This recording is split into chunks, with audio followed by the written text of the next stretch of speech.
दोस्तों आज कौन नहीं मैथ के बारे में जानता। आज तो प्राइमरी लेवल का बच्चा भी मैथ के बारे में अच्छी खासी नॉलेज रखता है। दोस्तों क्या आपको पता है कि जब मैथ नहीं हुआ करता था तो उससे पहले लोग अपनी प्रॉब्लम्स को सॉल्व कैसे करते थे। 1 2 3 4 ये नंबर्स तो वो जानते भी नहीं थे। 1 को हम ऐसे लिखते हैं, 2 को ऐसे, तो ये नंबर वो जानते ही नहीं। तो फिर वो अपनी प्रॉब्लम्स को कैसे सॉल्व करते थे। चलो दोस्तों इसके बारे में बात करते हैं। दोस्तों आपने कई बार सुना होगा कि पुराने ज़माने में लोग ज़्यादातर शिकार किया करते थे।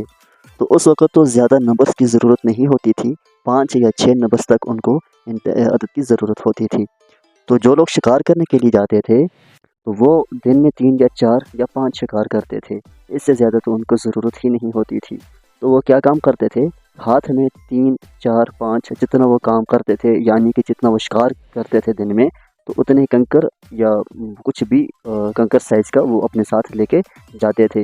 जब एक शिकार कर देते थे तो एक कंकरी छोटी-सी जो वो अपने साथ लेके जाते थे वो फेंक देते थे। तो वो ऐसे नंबर नहीं जानते थे कि अब इतने बच गए नंबर्स, इनके बारे में तो कंसेप्ट ही नहीं था। तो ये देखते थे कि अब मेरे पास कितने स्टोन्स रह गए, तो मेरे पास कितने मार्बल्स रह गए। तो 3 रह गए, तो ये 3 उनके ज़हन में नहीं था। तो मतलब 1 2 3 ऐसे वो रखते थे कि ये और मेरे पास बच गए। तो एक और शिकार किया तो ये भी फेंक दिया, और शिकार किया ये भी फेंक दिया, और शिकार किया तो ये भी फेंक दिया। तो इससे उनको ये इल्म होता था कि अब तो मेरे पास कोई स्टोन बाकी नहीं रहा, यानी कि मेरा काम तमाम हो गया। जितने शिकार मुझे करने थे मैंने सारे शिकार कर दी। आहिस्ता-आहिस्ता फिर जब दुनिया बदलती गई तो बड़े-बड़े मैथमेटिशियन पैदा होते गए, तो जिन्होंने हमको मैथ्स के बारे में बताया, मैथ्स के बारे में नॉलेज दी। तो उनमें एक नाम आता है आर्किमिड्स का। दोस्तों आर्किमिड्स का आपने नाम बहुत बार सुना होगा। आर्किमिड्स को फादर ऑफ मैथमेटिक्स भी कहते हैं, फादर ऑफ मैथमेटिक्स भी कहते हैं। अब इसका यह मतलब नहीं है कि आर्किमिड्स ने ही हमको मैथ्स के बारे में सबसे पहले बताया, नहीं, या मैथ को आर्किमिड्स ने ही ईजाद किया, नहीं, ऐसा कहना तो गलत होगा। मैथ को किसने ईजाद किया ये तो कोई नहीं बता सकता, क्योंकि आर्किमिड्स से पहले भी ऐसे बड़े बड़े मैथमेटिशियन पैदा हुए जिन्होंने हमको मैथ के बारे में बताया, लेकिन उनको फादर ऑफ मैथमेटिक्स नहीं कहा गया। तो सवाल ये पैदा होता है, 287 BC की बात है, इससे पहले भी मैथमेटिशियन पैदा हुए, उनको तो फादर ऑफ मैथमेटिशियन नहीं कहा गया। तो आर्किमिड, इनको फादर ऑफ मैथमेटिक्स क्यों कहा गया। तो दोस्तों इसका जवाब ये होगा कि आर्किमिड्स ने हमको मैथ्स के बारे में बहुत ज़्यादा नॉलेज दी। जैसे एरिया के बारे में बताया, परिमीटर के बारे में बताया, पाई के बारे में बताया। दोस्तों ये पाई के बारे में बताया, और इसकी वैल्यू 3.14 होती है, इसके बारे में बताया। एक और फैक्ट मैं आपको यहाँ बता दूँ कि ये पाई, इसको इस तरह डिनोट किया जाता है, ये डिनोट आर्किमिड्स ने नहीं किया, तो ये डिनोट किया है विलियम जोन्स ने। तो आपने इनका नाम भी सुना होगा, विलियम जोन्स। ये भी बहुत बड़े मैथमेटिशियन हैं, इन्होंने इस पाई को डिनोट किया। अब इस पाई को विलियम जोन्स ने डिनोट कैसे किया इसके बारे में भी हम बात करेंगे। इससे पहले ये जान लें कि आर्किमिड्स ने हमको किस किस के बारे में नॉलेज दी। तो दोस्तों आर्किमिड्स ने हमको एरिया के बारे में बताया, परिमीटर के बारे में बताया, पाई के बारे में बताया, और भी बहुत सारी फैक्ट हैं मैथमेटिक्स में जिनके बारे में आर्किमिड्स ने हमको बताया। तो आर्किमिड्स जो थे ये ग्रीक के रहने वाले थे। ये मैथ्स, सिर्फ मैथ ही नहीं जानते थे, साइंस का भी ये इल्म रखते थे, इंजीनियरिंग का भी ये इल्म रखते थे, और एस्ट्रोनॉमी में भी इनकी बहुत गहरी सोच थी। तो दोस्तों एक क्वेश्चन और पैदा होता है कि मुस्लिम मैथमेटिशियन ऐसे कौन हैं जिनको फादर ऑफ मुस्लिम मैथमेटिक्स कहा गया है, यानी कि ऐसे वो कौन मुस्लिम मैथमेटिशियन कहा जाता है। आर्किमिड्स तो ये मुसलमान तो नहीं थे ये तो बहुत पहले की बात है, तो 187 BC की बात है। तो जो मुस्लिम मैथमेटिशियन है मोहम्मद इब्न मूसा अल ख्वारिज़मी, मैं नाम भी यहाँ पे लिख देता हूँ।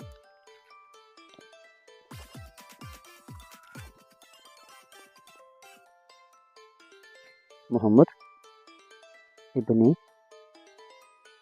मूसा अल ख्वारिज़मी, बहुत बड़ा नाम है इनका।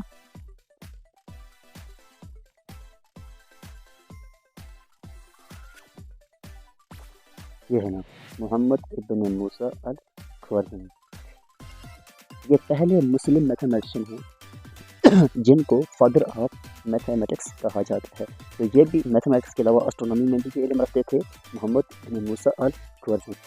तो दोस्तों मोहम्मद इब्न मूसा अल ख्वारिज़मी को फादर ऑफ अलजेब्रा भी कहा जाता है। तो फादर ऑफ अलजेब्रा इनको कहा जाता है कि अलजेब्रा जो वर्ड है ये डेरिवेड हुआ है, जो बुक इन्होंने लिखी है, मोहम्मद इब्न मूसा ने जो अपनी बुक ये लिखी है जिसका टाइटल है किताबुल जबर। किताबुल जबर में ये वर्ड अलजेब्रा इन्होंने डेरिवेड किया हुआ है, तो इनको फादर ऑफ अलजेब्रा भी कहा जाता है, मोहम्मद इब्न मूसा अल-खज़रमी को ही।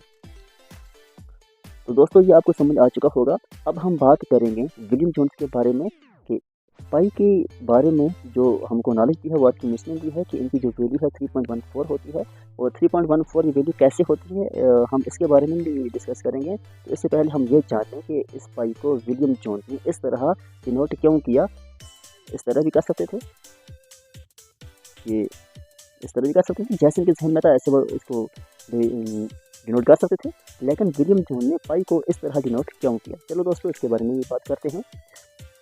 आपको पता है ये स्क्वायर है, अंदर का ये जो एरिया है ये इसको हम बोलेंगे एरिया, अंदर ये इसको एरिया कहते हैं, और जो इसको अराउंड द बाउंड्री है इसको पेरीमीटर बोलते हैं। ऐसे ही ये सर्कल है, अंदर इसको सारे को एरिया बोलेंगे, और जो बाहर है इसको पेरीमीटर बोलेंगे। तो सर्कल में हम इसको पेरीमीटर नहीं लिखते, सर्कमफरेंस लिखते हैं। सर्कल में हम इसको जो पेरीमीटर होता है इसको सर्कमफरेंस लिखते हैं, और सर्कमफरेंस जो है सर्कमफरेंस को ये पेरीमीटर ही होता है। और सर्कमफरेंस को अगर आप ग्रीक में देखोगे तो इस तरह आपको पेरिफेरिया, तो सर्कमफरेंस को ग्रीक में पेरिफेरिया कहते हैं। तो ग्रीक में पेरिफेरिया को ऐसे लिखा जाता है।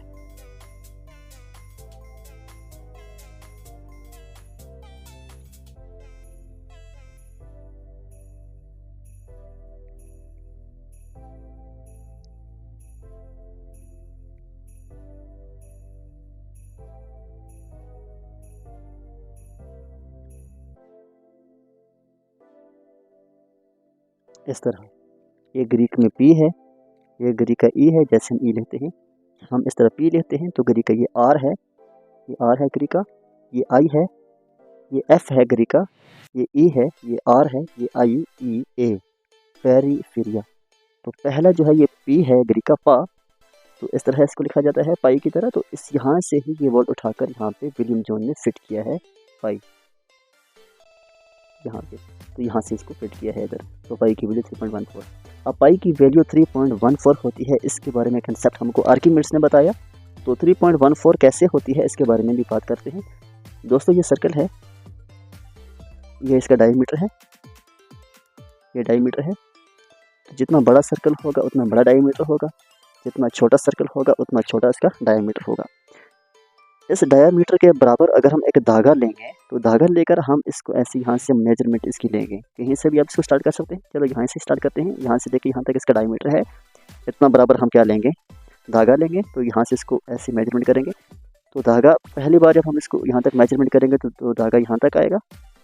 तो दूसरी बार यहाँ से करेंगे, पहली बार हो गया, दूसरी बार हम यहाँ इसको रखेंगे धागा तो ये यहाँ तक आएगा, हो गया 2 बार।